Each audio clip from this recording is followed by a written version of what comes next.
રાજ ઉદ્ધવ અને ગેંગ હિંમત હોય તો આ ચેલેન્જ સ્વીકારો. મુસલમાનો દ્વારા ફેંકાયેલા આ ખુલ્લા પડકારને સાંભળો. इसके बाप की ताकत नहीं है कि मराठी बोल के दिखा देंगे. हाँ, नहीं बोल के दिखा सकता है किसी टोपी वाले से. अभी ये थप्पड़ भिंडी वेयर पे आके मार के बताए तो उनको पता चलेगा कि थप्पड़ किसको बोलते हैं. अपने इलाके में तो कुत्ता भी शेर बनता है. हिंदी भाषा है हमारी, हिंदी ही बोलेंगे और दूसरी को भाषा नहीं. हम मुसलमान होने के बाद भी हिंदी बात करते हैं. कोई मुस्लिम भाषा हमारी अरबी भाषा, हम अरबी तो नहीं बोलते. हिंदुस्तान में रहने के बाद में आज हिंदी बोलते हैं ना हम. तो किसी की ताकत नहीं है कोई आन के यहाँ पे हमें हमसे आड़ के मराठी बोलवाए. समझे नहीं? શું રાજ ઉદ્ધવ અને તેમની ટોળકીમાં આ મુસ્લિમ પડકાર સ્વીકારવાની હિંમત છે? રાજ ઉદ્ધવ અને ગેંગ હિંમત હોય તો આ ચેલેન્જ સ્વીકારો. મુસલમાનો દ્વારા ફેંકાયેલા આ ખુલ્લા પડકારને સાંભળો. इसके बाप की ताकत नहीं है कि मराठी बोल के दिखा देंगे. हाँ, नहीं बोल के दिखा सकता है किसी टोपी वाले से.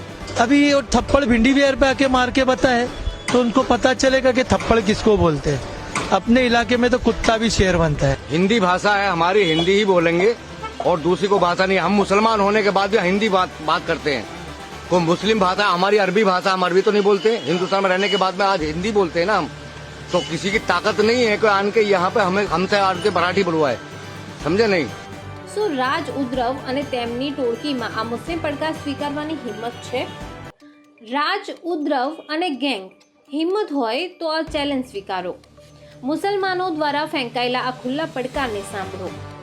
इसके बाप की ताकत नहीं है कि मराठी बोल के दिखा देंगे. हाँ, नहीं बोल के दिखा सकता है किसी टोपी वाले से. अभी ये थप्पड़ भिंडी वेयर पे आके मार के बताए तो उनको पता चलेगा कि थप्पड़ किसको बोलते हैं. अपने इलाके में तो कुत्ता भी शेर बनता है. हिंदी भाषा है हमारी, हिंदी ही बोलेंगे और दूसरी को भाषा नहीं. हम मुसलमान होने के बाद भी हिंदी बात करते हैं. कोई मुस्लिम भाषा हमारी अरबी भाषा, हम अरबी तो नहीं बोलते. हिंदुस्तान में रहने के बाद में आज हिंदी बोलते हैं ना हम. तो किसी की ताकत नहीं है कोई आन के यहाँ पे हमें हमसे आड़ के मराठी बोलवाए. समझे नहीं? શું રાજ ઉદ્ધવ અને તેમની ટોળકીમાં આ મુસ્લિમ પડકાર સ્વીકારવાની હિંમત છે?